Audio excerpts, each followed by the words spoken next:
Hi, my name is Alison Pitt, and you're listening to the Warm Blanket Podcast.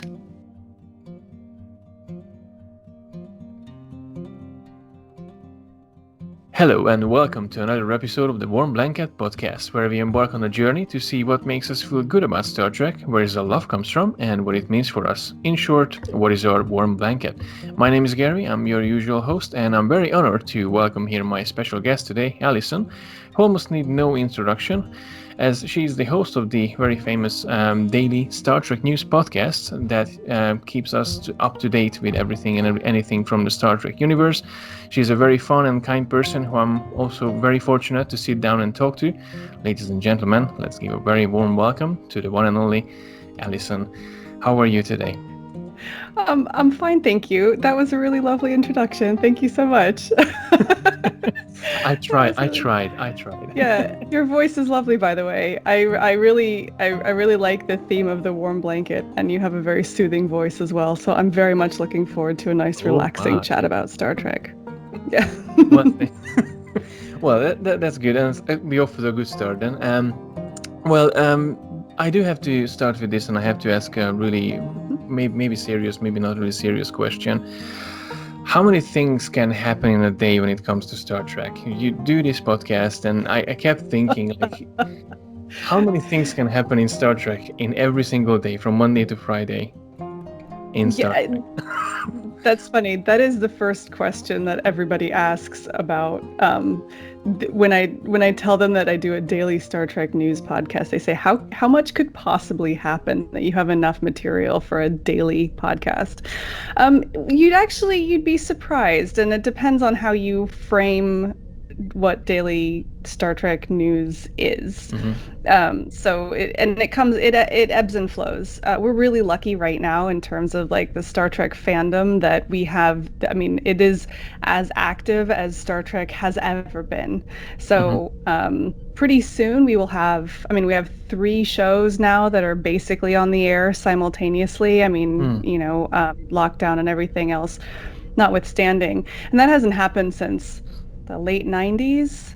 And even then it wasn't for that long. So we're in a really lucky time in terms of actual production of Star Trek, and that's growing, that's accelerating, it's not winding down. But then we also have 50 plus years of fandom as well. So in addition to the actual production stuff, you've got all of the things that are going on with all of the people that have been part of Star Trek over the years, all the people that have starred in it, all of the people that have helped produce it and what they're doing. And then you also have that much fandom as well. So in addition to the official Star Trek stuff, there's also the unofficial Star Trek stuff. What's going on with podcasting? What's going on with fan films? What's going on with fan events? Honestly, me and Chris, who writes some of the show too, we have a holding pen full of stories that we come across on a daily basis, and it's never empty.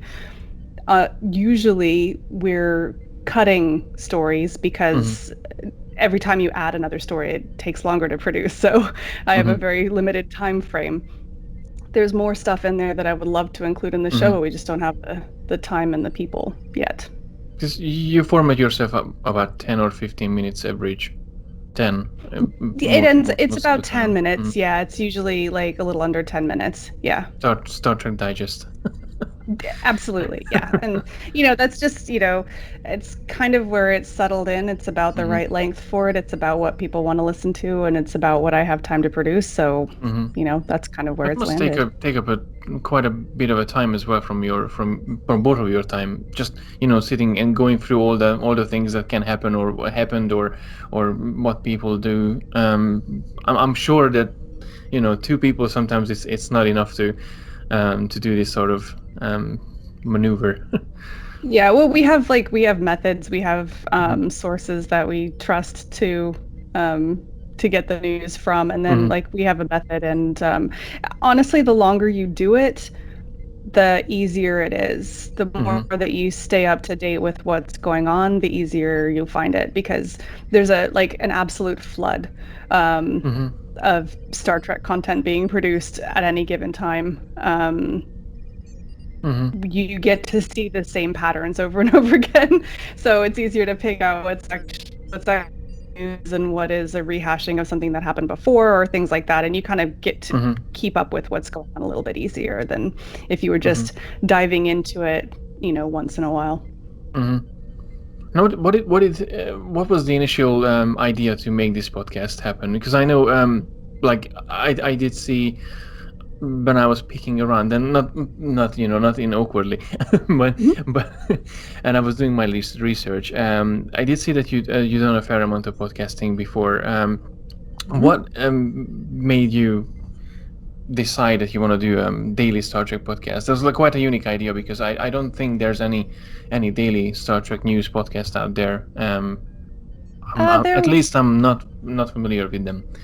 There was a while back. Trek FM used to have, I don't remember if they were daily or bi-weekly. It was more frequently than weekly. But that is going back, I want to say like at least a decade. Well, no, it couldn't have been that long ago. I don't know. There was an old Trek FM one that you can still find in the podcast listings if you look for it. But I think they probably finished that show at a time when there wasn't an awful lot of Star Trek happening.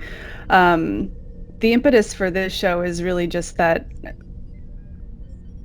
there was an opportunity, like it wasn't something that was being done. The short form Star Trek podcast wasn't really out there. They tended to range above 30 to 45 minutes, and I wanted to do something shorter, and I wanted to focus more on news.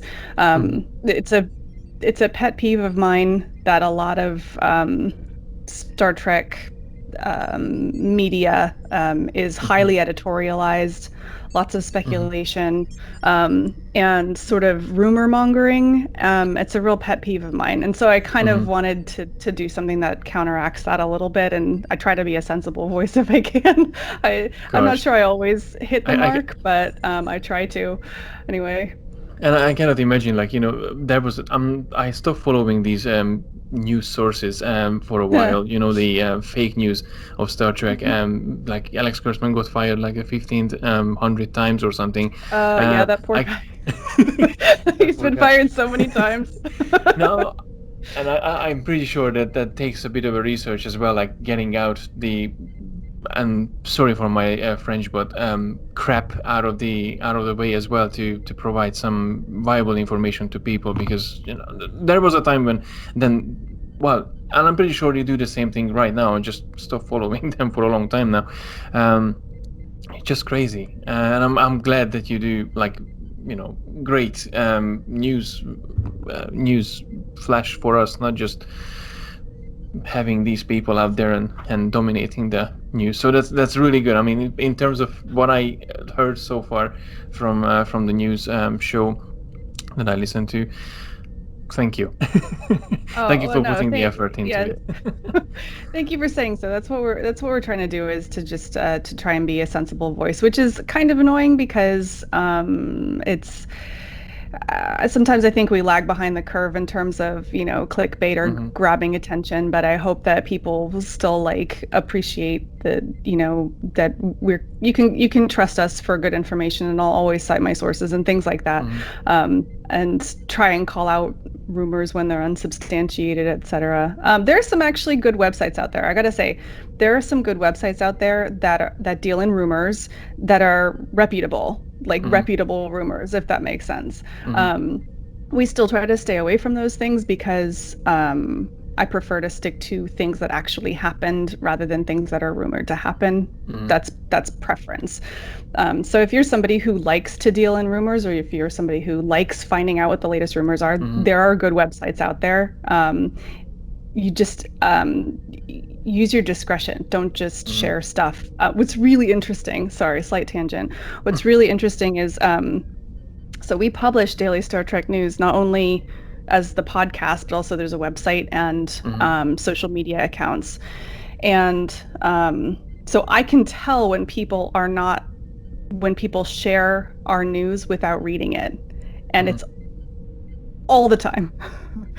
And I've had it before where I've been a little bit lazy on creating or crafting a headline, and people have shared it without reading the article and really got the wrong end of the stick on Oh. what we were trying to say. So that's I mean, that's a learning for me. I need to be more careful in the way I craft my headlines, but it's just a warning for people who are reading, especially Star Trek news, especially entertainment news that's all about clickbait and all about click through and all of that because they're selling ads. Take the time to actually open something up and read it and just make sure that the headline that you're reading is actually what is being said, because it's really easy to spread misinformation that way.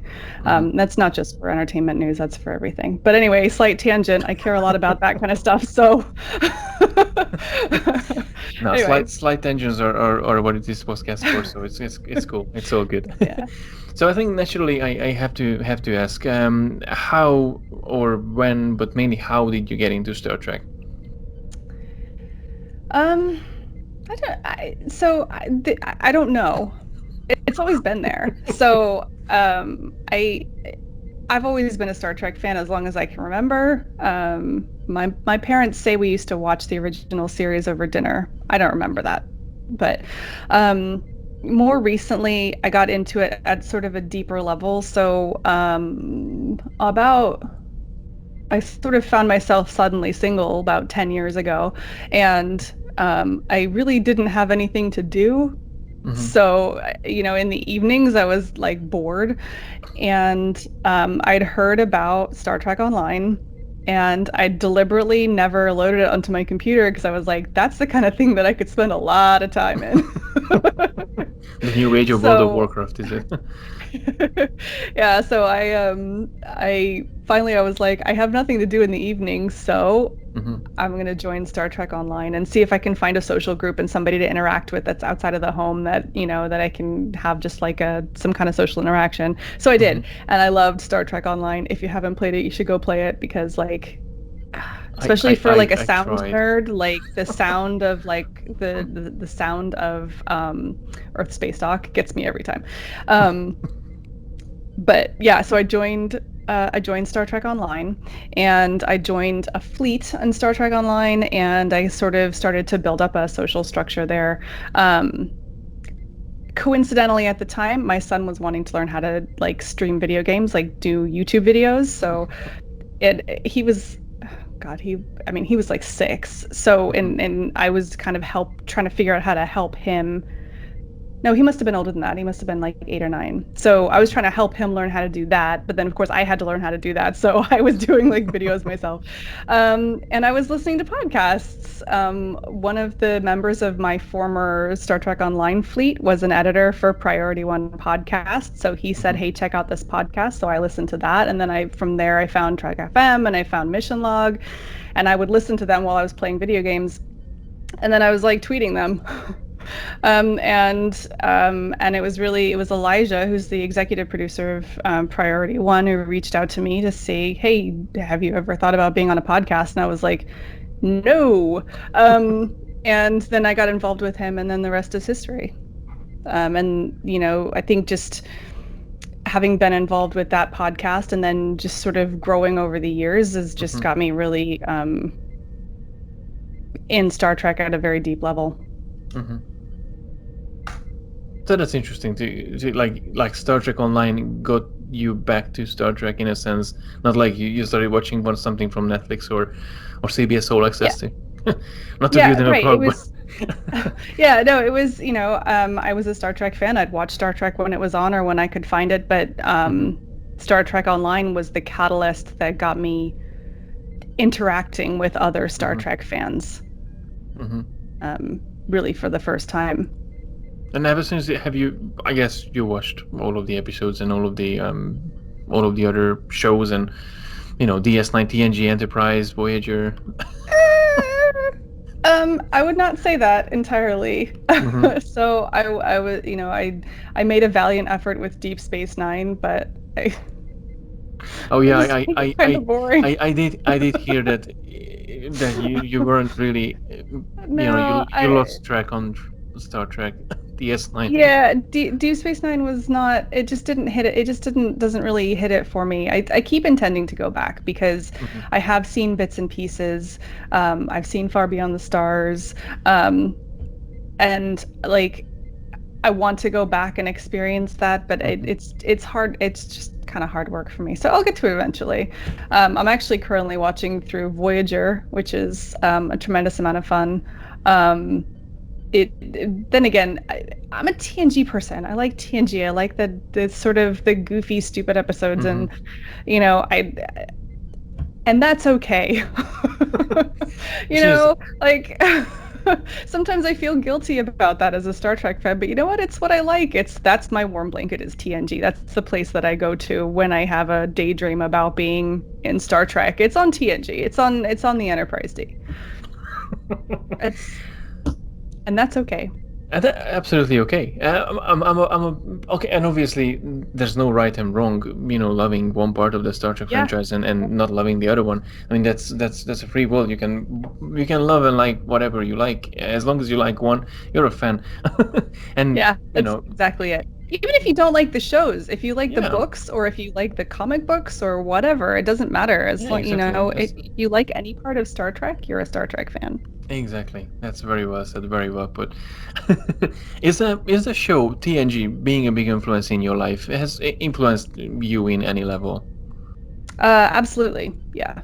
TNG and Voyager as well. Even though I don't know Voyager in and out, the Mm-hmm. way that I know TNG, I take a lot of learning from the way that Captain Janeway runs her ship. She's a really Mm-hmm. excellent.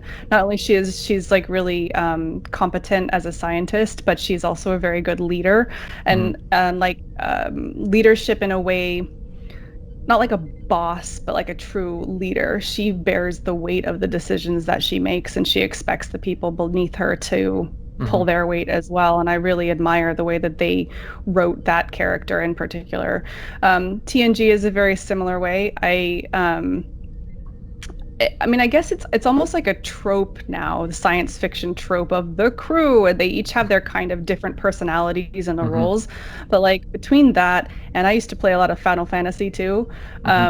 I can appreciate how when you have a really high performing team, so this is like bleeding into like, professional life, when you have a really high performing team, they're not the same person. They're all people with distinct personalities and Mm-hmm. distinct um, strengths and weaknesses that when you put them together and have them work as a team, then they achieve really great things. And that's something that I took away first from TNG, strengthened, of course, in Voyager. And I mean, I think everybody can learn that lesson from those shows. Mm-hmm. No, absolutely. I wonder. You mentioned about role and role not role models, but like the character who captivates most that you enjoy seeing in that character, like Captain Janeway. She's a Mhm. fantastic leader, and then she has values that you can use and learn from. What would you say? Who's your least favorite character and why? And it can be from TNG because this might be easier. Least favorite character. Everyone Um, asks about the favorite characters, but I go different way. yeah, no, that's actually really difficult. Um,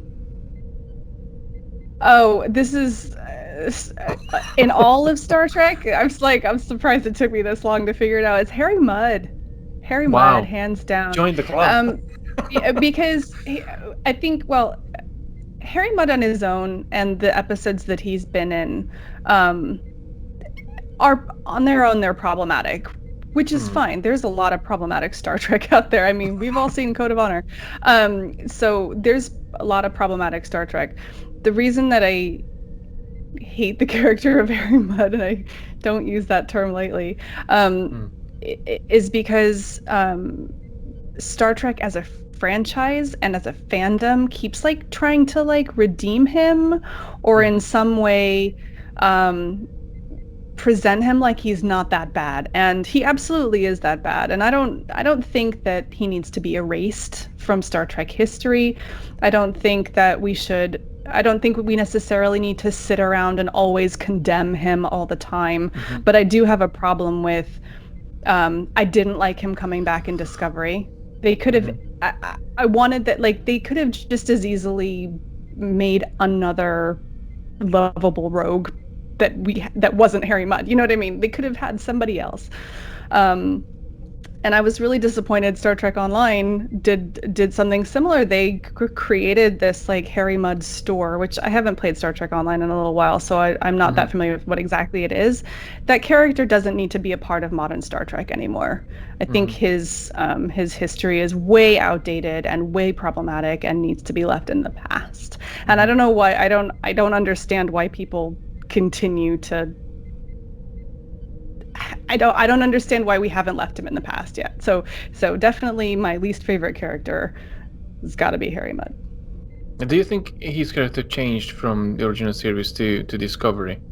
Because I have to be honest with you, my least favorite character is Harry Mudd as well. I just, if I had to put the hate word, and I'm air quoting here, to someone in Star Trek, it probably would be him. And with all due respect, if anyone from my audience or our audience loves Harry Mudd, good for you. Or but I just can't stand him either. But in Discovery, he actually got a bit of a redemption. He was a bit of a different character. I kind of liked him, probably because of Rainn Wilson, who was portraying him fantastically. Yeah, he But the did a great character job. himself was just still a cold-blooded murderer who was killing people for fun, and then turning back in time and killing people for fun again. It was, I don't know, the comedic values for me made some redeemable values in the character, but I still don't like the character either. Yeah, and it's not just, and it isn't just the character, it's the Hmm. discourse around the character that's problematic too. Hmm. I really disagreed with the way. So, Magic to Make the Sanest Man Go Mad. Is that the one where they Yes, go in the round and time round loop? the clock. Yeah. Um, yeah, I really disagreed with the way that particular episode ended Hmm. because they threw in the battle axe wife. They threw in the fact that because he was married to this woman, he got off scot-free, except for like a bit of house arrest, but because her dad was rich, and also the whole misogyny towards his own wife, and there was problematic like relationships there, and he didn't get tried for a crime. Yeah, it just like yeah. There's so it's not just the character himself, but it's also the way that they write around the character that is Hmm. problematic. And I expect Star Trek to be better. I mean, you can debate that all day long, Oh, of but course. personally I hold my Star Trek to a higher standard than that, and I really feel like every time Harry Mudd comes up, we like it's like the writers fall back because they think, oh, it's funny. They fall back into these tropes that are so outdated and so misogynistic and so problematic Hmm. because it's funny, and it's like it's not funny anymore. I mean, there's millions of people marching in the streets right now because funny tropes aren't funny anymore. And I think that we are, like, as a society, we should be beyond that now. So leave Harry Mudd in the past. Well, hopefully with this new, but with Strange New Worlds, he might gonna come back at one Oh point my because God, if he we. turns up in Strange New Worlds, I'm gonna lose it. I'm gonna lose it entirely. It's fine. It's fine. It's not my franchise. It's not my franchise. Well, but and that's again, that's totally fine. I mean, there's no right or wrong, as we discussed Right. earlier. So I'm not sure if you listen to too many of these any of this podcast episode. We have a segment here in the show called "Do Your Shat," which is a William Shatner impression game, um, which which I was thinking to replace it with something just for today, because I know that you do a little side hustle that I wanted to talk about, and I wanted to put the question to you, and that's Okay. marry, kiss, or miss. Yes, you've discovered Mary I have Kisserman. discovered marry, kiss, and miss. Yeah. Can you? So, okay, I'm going to ask the three characters, marry, kiss, and miss, and then we can go Okay. into a bit more on the why did you come up with this. So, Okay. if I give you Dr. Pulaski, Okay. Q, Okay. and Brunt. Brunt the Ferengi Brunt. Mm-hmm. Okay. I'm gonna miss him. No offense to people who really love Ferengi, but I also find Ferengi problematic. They're funny though. Um, I'm gonna kiss Q and I'm gonna marry Dr. Pulaski. I love her. No problem with that either. Yeah, I just think, I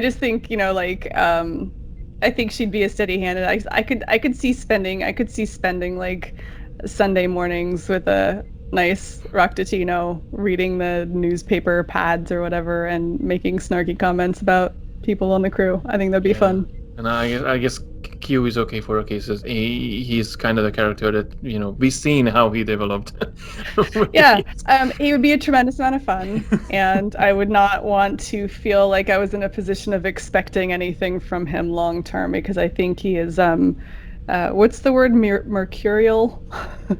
um, I think is the word. I'm not great with words, so yeah, liable to change his mood at any time. So I would definitely kiss them, um, but maybe not long term. So, what about you? Wait, what about you? Oh boy, You have to do it now too. well, okay. Oh gosh, I think I would miss Brunt myself too. I just can't. He's a fun character though. I love him as a character, but I would miss him. Um, Pulaski.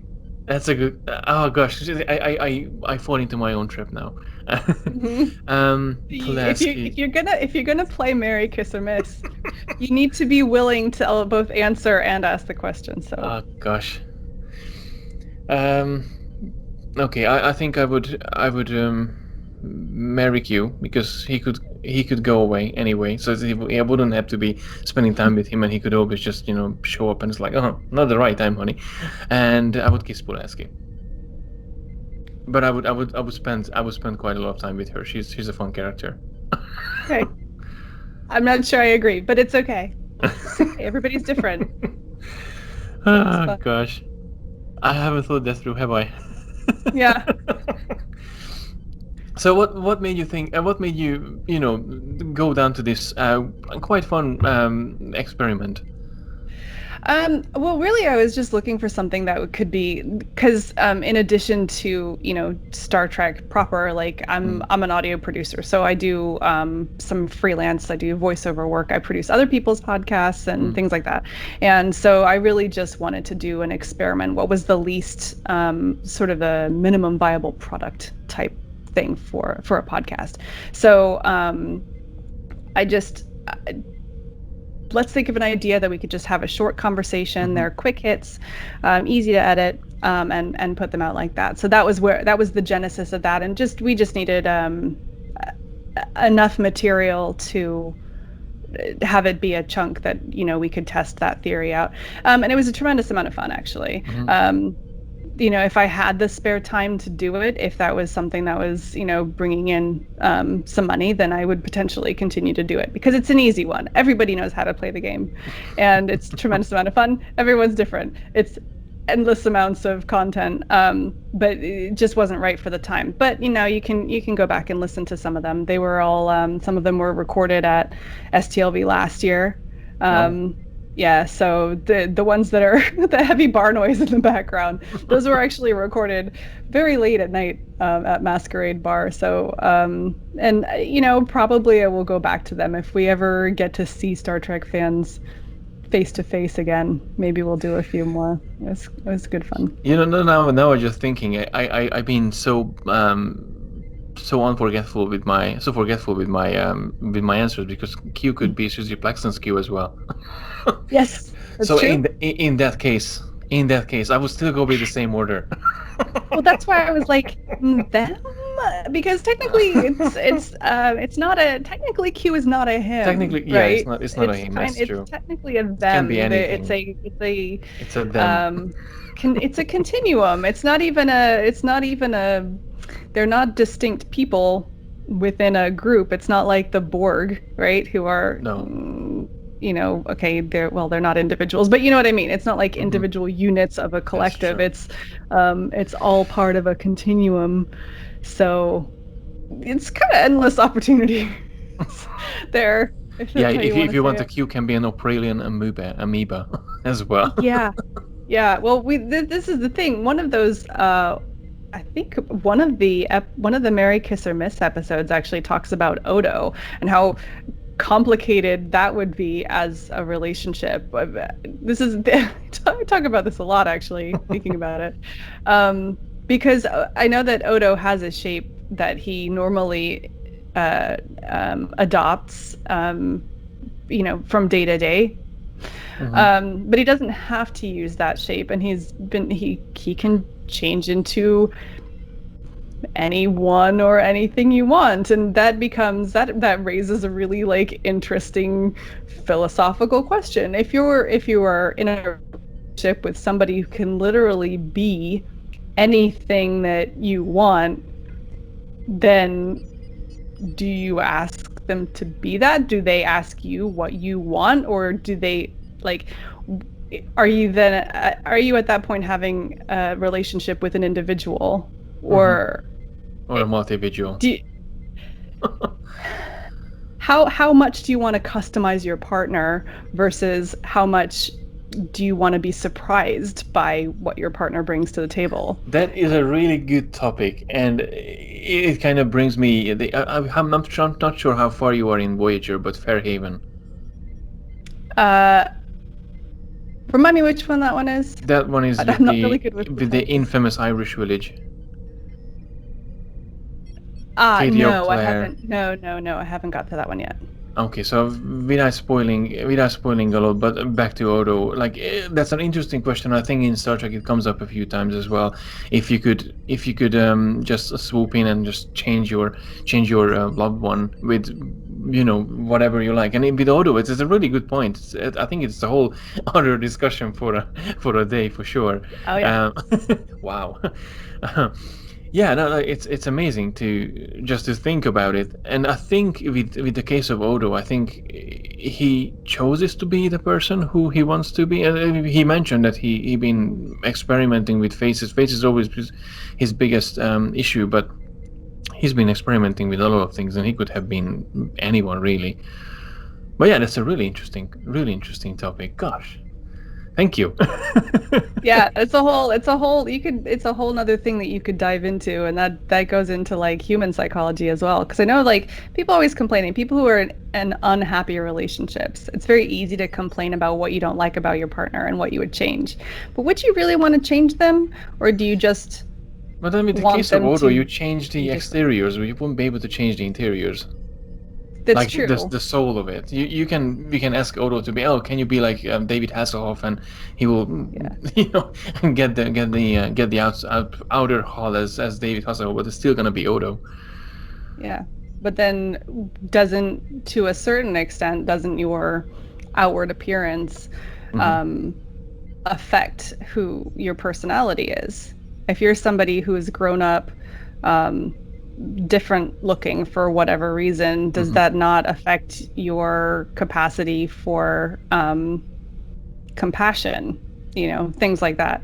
Hmm. Um, if you grew up a redhead like I did, and people making fun of redheads all the time, um, does that change your personality versus somebody who grew up with mousy brown hair um, or blonde hair, for instance? I Hmm. don't know. So But I guess anyway, that the idea can come back to holograms as well, in a sense. Because with a hologram, you can create a hologram, you can recreate a hologram, you can reprogram a hologram for whatever you hmm like. And the yeah, doctor in Voyager, he never decided to change in his parameters. He grew as a person, but he never. Oh gosh, okay. he stayed the same. He stayed He the same stayed the same. He appearance. stayed the Yeah, same, and I think yeah, Odo stayed the same as well for the same reason, because this is how he is and this is how he was, and if you want to accept me who I am for, then you should accept me how am I at the moment, which I yeah. think is normal with human relationships. But we can always think what would be like if I would be someone else. Yeah. Gosh, The that's difference amazing. is with the shapeshifter with a hologram, you could like try it out, you know? Yeah. Like, I want to dye my hair pink, but in order to dye my hair pink, I have to basically bleach the hell out of it first, and I don't want to do that because I like my hair. But if I was a shapeshifter, I could absolutely just have pink hair, and then when I'm done with it, I'll be like, I'm gonna go back. Or That now would we be can pretty. have the technology from Star Trek Picard. If you don't like the shade, just like swipe the screen and there's another one. Oh yeah, that would work too. I'd be okay with that. So, you being a big TNG fan, what do you think about Picard and the world that they created afterwards? I guess you watched Picard from I did watch beginning to Picard. end. Yeah. Um, I was really excited for the first couple of episodes. I thought the writing was really mature. And, you know, I'm an older person myself, and I really appreciated watching an older version of Picard and the sort of emotional maturity that came with, you know, a lifetime of experience like that. I really appreciated that. Hmm. Um, I was disappointed in the plot. I will say that. I was hoping for a much smaller story. It's a pet peeve of mine. I have a lot of pet peeves, by the way. It's a pet peeve of mine when you Discovery has been pretty bad at this. When you in science fiction, they like to have, you know, the stakes have to be really, really high. Hmm. So the world is gonna end. I mean, the Avengers was terrible for this as well. The world was gonna end like 6 times, and then it did. And then they had to, you know, it was each time you make the stakes that big, what do you do next time? And Hmm. it's a pet peeve of mine that there are good stories to be told that don't involve the threat of the world and the universe ending.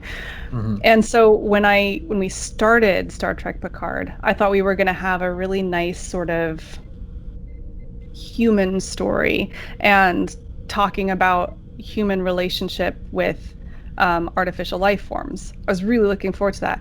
And then it became some like prophecy and like these extra universal aliens are gonna come in. And I was like, you know what? Stop it. Just it was good when it was small, and then it got too big, and ultimately I was disappointed. I don't necessarily think it's irredeemable, and I really Hmm. enjoyed watching it in general because I thought, you know, like I said, the writing was really good. But I was disappointed. Hmm. I'm hoping I've got hopes for Strange New Worlds. You know, that they'll finally after 20 something years go back to Hmm. small stories and episodic content. I'm hoping. Just like TNG was in a sense. I Yeah, mean, and I know that's like that makes me sound so old, like, oh, I just want to go back to the old days. But the reason that those stories for me have persisted is because they're little fables, and I like Doctor Who. I also like as well. I can see the oh, I another can fellow see your movie. posters in the back. Yeah. Yeah, I love Doctor Who. Um, the one of the reasons that Doctor Who is wonderful is because of the TARDIS. The you know it's you can go anywhere and any when. And that means that you can tell any story at any time. And Doctor Who, I mean, I haven't watched the more recent series, but I used to love the fact that they would have these adventures that were completely different every time. They were telling a new story and examining a new Mhm. part of us every time. And then there was always like um, a thread running through the bottom. That kept me interested in the series, but then I got to see lots of different perspectives, and I love that. And I hope that we can get back to that because um, for me personally, when Star Trek goes serialized, it makes the world smaller. It makes the Mhm. universe smaller because all we're watching is one story. Star Trek for me has been about uh, the thrill of exploration and making the world or the universe seem bigger. And that's what early Star Trek did for me because it Mhm. was exploring, it was expanding our knowledge rather than just pursuing a linear story to its Mhm. um, conclusion. And I think that's something that I've been missing. And I hope that because we've kind of achieved critical mass with like the amount of Star Trek that's going on, I hope that Mhm. they are willing to take a risk and do that because I know that fans have been asking for it. I know that it's not how television is done these days. But I would like to think that we are at a point where they could do that now. And I hope that they take that chance. So, Alex I Kurtzman, know you're listening. Yeah, if Small listening to stories. Warm Blanket, then I don't even know. I'm like above the clouds. uh, but no, Yeah. I totally agree with you. I just some for some reason, and that's when when I talk about my Warm Blanket, that how I love those shows from the Berman era, even though, as you mentioned, Code of Honor, which recently we had a really good chat about in the Starfleet Boy podcast, the episode itself, Mhm. if it should be removed or not because of its if because its contents. But uh, well, nevertheless, there are some problems with Star Trek from the very beginning. There has been some problems, but overall the show for me always been a warm blanket for me. And for some reason, ever since Discovery and even with Picard, even though familiar faces coming back, but somehow it doesn't feel as close to me as these Berman era and the Gene era Star Trek shows were. And mainly, and I'm not sure I'm pretty sure it's not because of the format, because if you have 13 20 episodes, no, 13 or 10 episodes in a season, that's totally fine. But as you mentioned, and you pointed out really well, um, the the scope of the story is just like, save the galaxy, like. And that's the other reason I love Doctor Who as well, that they don't always try to save the galaxy. they Yeah. just they're just like, oh, let's check on Nikola Tesla, or let's check on Churchill, or let's go back to, I don't know, see how River Thames was frozen and then there was a big snake living underneath or something. Yeah. Yeah. And or sometimes it doesn't, nothing happens, just the Doctor locked by himself in a castle, and then like Oh in a God, I fight. love that episode. That was a fantastic episode, and Peter Capaldi was a fantastic. Oh gosh, Doctor Who is something that I could easily do another podcast. Wait, this is a Star Trek podcast. Star Trek. I Gotta know. pull it back to Star Trek. There I is know. nothing stopping them from Thanks. having a crossover, though. I would like to point Oh, out, because that there are would be plenty of awesome. multiverses, and I'm sure that there's one where there's a TARDIS. Thank you very much for bringing me back Again, to yeah. to Alex start from Kurtzman, back if there. you're listening. They Doctor throw it, Who, they throw Star into Trek R2D2, so crossover. they can throw TARDIS somewhere in the background too, Yeah, easily. absolutely. Just there. Yeah. You don't have to do anything. Just put it there.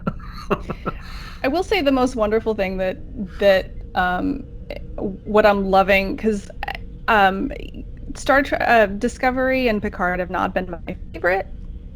Um, I love the fact that they exist. I love the fact that we are creating new Star Trek content now. I love the fact that they're trying stuff that isn't just what the fans want, because Mm, um, God bless us, we don't always know what's good for us.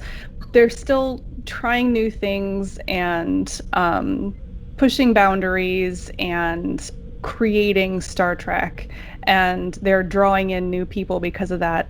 yeah. I love the fact that there's Star Trek on television that I don't like, and they're making more. So maybe I'll like one of the new ones. I love that. So, you know, say what you want about the new series. I know that there's a lot of really negative discourse going back and forth between, Mm, oh, is it new Trek, or is it old Trek, or is it good, or is it Star Trek, or like, and what's wonderful is that we have that discourse, and we have a forum where we can talk to other people. We have social media, we have podcasts, for instance. yeah. Um, because otherwise we would just be sitting alone by ourselves and probably not watching Star Trek. So Yeah, say what you that's want, but probably just like it's good that it's the there. era before social media. I Yeah. remember when before social media, I didn't really have any interaction with anyone else, and I was living in my little bubble universe, in a sense, and thinking about like, Yeah. oh, this is what I think Star Trek is, and then I go out talk to people, and it's like, oh, they have a different idea about this whole thing. Yeah. But that's all the beauty of it. So there's a question that I usually ask from every single guest of mine. When Mhm. someone from the very far, you're doing, I don't know, you're doing your daily chores, or you're just in a grocery store picking up, I don't know, anything from the grocery store, and someone says in the back like Star Trek, what is the Right. first thing that comes to your mind?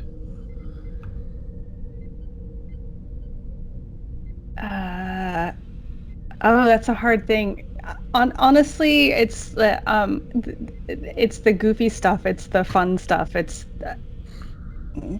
I like the new Lower Decks trailer.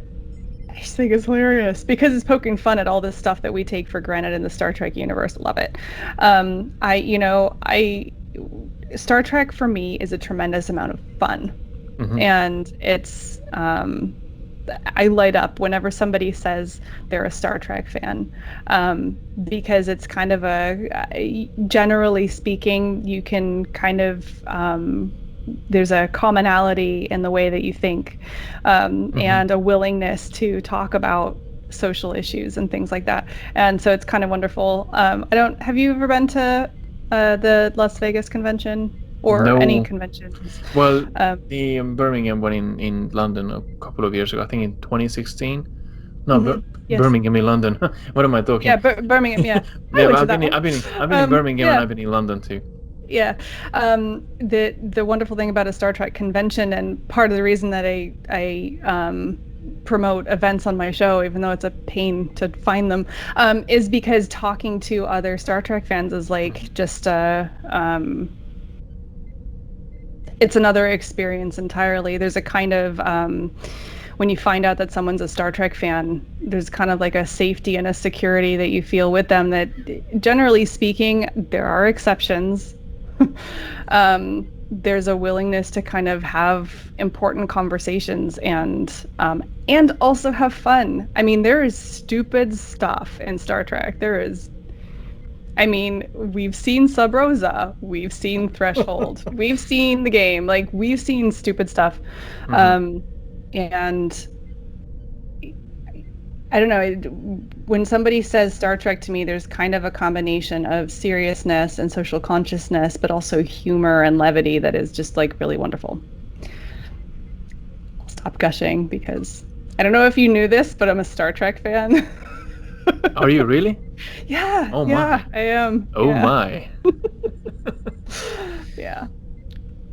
Well, no, that's awesome, and I totally agree with you. It's a whole new experience, and the community itself is brilliant. And not talking about the bad jokes, because there are bad jokes, um, but I noticed that things that, like with Discovery, I didn't understand a lot of things, and I had trouble accepting things how they were portrayed in Discovery, even in Picard, but the close friends and people on Twitter, they kind of help you understand situations from their own point of view, that like why they like that, and you think about it and it's like, okay, that makes sense. Like that sort of community that out there is just, it's just really precious to have, because otherwise I would be just like, "Nah, I don't like this," but then Yeah. now I understand, like, hey, why people like it, and I think about it, and yeah, that makes actually sense. Hmm. It helps Yep. with perspective, for sure, putting things into perspective. Yep. So if you would have to, I know you kind of said at the very beginning that Star Trek is, Next Generation is kind of your warm blanket. Hmm. What is that warm blanket feeling that comes with Next Generation? Um, so I spent a lot of time in high school. I My high school was, I was a magnet school and it was quite far away from where I lived. So my commute on the bus every day was like an hour or more each way if the traffic was bad. Mm-hmm. Um, I spent a lot of that time when I wasn't doing anything else, daydreaming about being on the Enterprise if I wasn't doing my homework on the bus. And um, I guess over time, that's still just being on the Enterprise D, like daydreaming about that, is sort of still the place where, I mean, it's pure escapism. Nothing bad ever happens there because I make it up. Um, and, it's a place that I always can go and I always feel safe. I mean, what's ironic is if you think very hard about it, the Enterprise D is a ridiculous concept, right? I mean, I know people make fun of it. It's the Hilton in space, etc. But there's so much. There's a society going on there. It's like a small town, Mm-hmm. right? But then it's also totally fitted out for battle. The fact that there's the fact that they have families and puppies and an arboretum and these things on a ship that's fitted out for battle is bonkers. Would you have a whole family on an aircraft carrier? Um, it's kind of weird to think about. Floating in space, going into alien, spaces and dangerous situations. Yeah, I mean it's completely bonkers that so many children in Star Trek grow up on starships. That makes no sense. But having said that, even when you're kind of imagining yourself there and there's conflict happening, you still kind of feel safe because that's what it's built for. Star Trek is a really, especially older Star Trek, was really good at just asserting that things are true and just leaving you to just accept it. Like the fact that we float around in space. The Heisenberg compensator is like my favorite thing ever. It's a completely made up thing that just gets around physics, right? I mean, I don't know. Do you know what the Heisenberg compensator is? Yep. It's the thing that makes transporters work, right? Because transporters can't work in real life, but they can with the Heisenberg compensator. It's like the flux capacitor in Right. They just assert that it's a true thing and you believe it because you want to believe it partly. But the same thing with the Enterprise D. There's families on board, which I don't remember there being little kids on board the no bloody A, B, C, or D Enterprise. But there's families and you accept it and you accept that they all pile into the saucer section when there's any danger, I guess.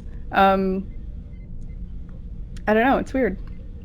So. It is lovely to think about it. I think I don't remember any of the other ships that they had families on board. I mean, it's always the Enterprise D was the staple of family-friendly ship, but yeah, like I don't remember anyone bringing kids along for the Enterprise E, or well, not the Defiant, of course, but we don't see too much of that class either, or Voyager. Yeah. Yep, and definitely not on Deep Space Nine, other than Jake and Nog. Those two poor guys. Yeah, it was. It was kind of unique that way, and you could argue not realistic, which is probably why you didn't see it that much in other places. But now that you mentioned that you kind of follow from DS9, were you ever gonna go back and revisit? I will. Yeah. And objectively, I appreciate Deep Space Nine as a piece of our franchise because it's a series that's incredibly important to a lot of people, and for various reasons. And there are a lot of episodes in it that were socially impactful, so I appreciate it.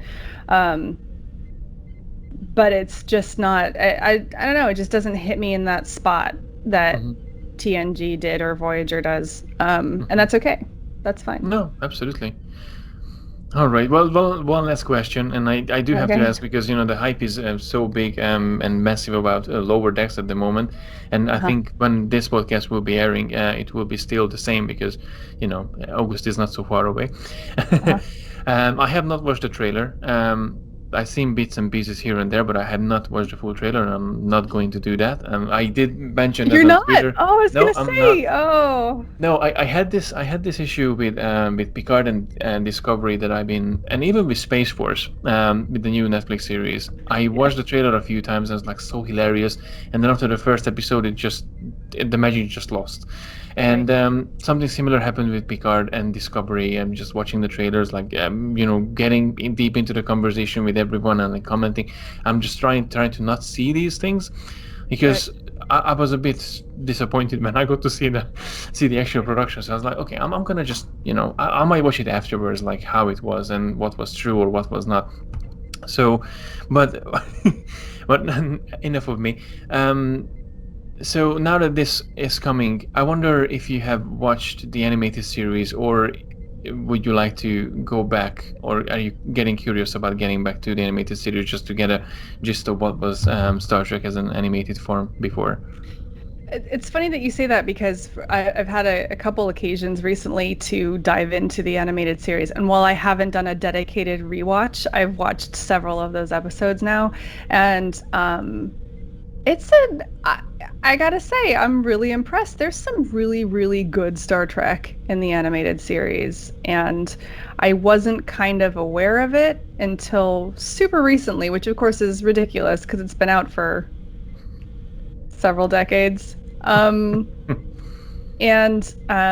there's good writing, mature writing, which is something that I really appreciate, and surprisingly complex themes, I thought. There. I'm trying to remember which episode it was that I watched recently. That was, it was on the surface pretty standard space conflict, whatever. Mhm. But there was good tactical stuff in there. It was an episode of a good science fiction show, and animation notwithstanding, what they packed into 22 minutes was just really, really impressive. So I will go back and watch the rest of those as well, and I would recommend that anybody else does because they're really short too. You can pack them in your Yeah, it's lunch about hour. 20-25 minutes. Yeah. Yeah. Yeah, they're wonderful. Yeah. And the voices are super fun. Like for a Star Trek nerd, it's fun to try and pick out who the voices are because there's only like four actors or whatever. Yeah, I That's an was so exaggeration, surprised. but Like, it's basically it's the main cast doing all of the voices. yeah. Majel Barrett is all of the women, and William Shatner and James Doohan are all Oh, of the men. James Doohan is Um, fantastic. Like all the yeah. voices that I think he actually voices Arex as well, and I Mhm. would have never guessed or Yeah. said. It's wonderful. It's a tremendous amount of fun. So It yeah, is. It is. and like I said, it's fun. Like there are some serious themes, but because it's animation, it is Mhm. just has a certain amount of levity that that's inherent to it because it's animation that it Mhm. doesn't necessarily happen in all the other series. And so I love Star Trek when it's fun, when it's a little bit goofy, and Mhm. so yeah, I highly recommended. Absolutely. All right. Well, Alison, thank you very much for accepting the invitation and joining me for this my little silly little show in Uh, here. Don't stop it. I loved it. I love this is exactly the kind of conversations that I love to have about Star Trek, um talking about why we like it. I mean, that's just sort of wonderful and there's so much to talk about. Oh yeah. I mean, I really appreciate you inviting me on. no, the honor is mine, honestly. And before we wrap this up, where Mhm. people can find you aside from you being in daily Star Trek news on YouTube, on Twitter, and podcasting platforms, what how they can Trying to be connect, everywhere. how the people can connect with you, and how where they can find you, and how they can contribute to you what you do. Well, the best place, honestly, to go is dailystartreknews.com. That's got links to Twitter, Facebook, Instagram, the podcasts, the newsletter. If you'd like to sign up for the daily newsletter, that's on there too. The reason I send people there is just because one of the things that we're trying to do is bring the Star Trek news to people wherever is best for them. So that, Mhm. if you're somebody who's on Twitter all the time, follow us on Twitter. If you're somebody who really isn't on any social media, but you want to keep up with the news, sign up for the newsletter, or the podcasts, or, you can listen to us through YouTube too. So it's really just about what is best for you, I guess. So go to dailystartreknews.com. It's the best place, and then and go from there. Venture out to marry, kiss, and miss. Yeah, good luck. Drop me a line if you could find me. It's actually not difficult. It's on that's on YouTube. And I guess it's on Apple Podcasts and stuff like that as well. So it's the experimental arm of my I did audio. find it on YouTube, and it was Mhm. I listened to I think one or two. It was a tremendous amount of fun too. Yeah, they're just goofy and stupid, and hopefully inspire a few more people to do, because it's every Star Trek fan can do Marry Kiss or Miss. Everyone can do it. So yeah. Yeah. No. Well, honestly, thank you very much for being here and sharing your story and talking about Star Trek. It was absolutely fantastic, and thank you again for everything that you do and keep up with the good work on the news front. And for all of my listeners, thank you very much for tuning in. This was another episode of the Warm Blanket Podcast. And until next time, live long and prosper. And that was it for this episode. I really hope that you enjoyed it, and rest assured, new episodes will be coming out every week where we sit down with a Trekkie to find out what makes us feel good about Star Trek and to discover what is our warm blanket made of. If you really enjoy listening to this podcast, please leave a review on your favorite podcasting app. It would really mean a lot to me. To find out more about this audio adventure, please visit TREKKERPRISE.com/podcast, where you can also listen to the previous episodes. Thank you again for listening to yet another episode of the Warm Blanket Podcast, and I'll see you in the next episode. Live long and prosper.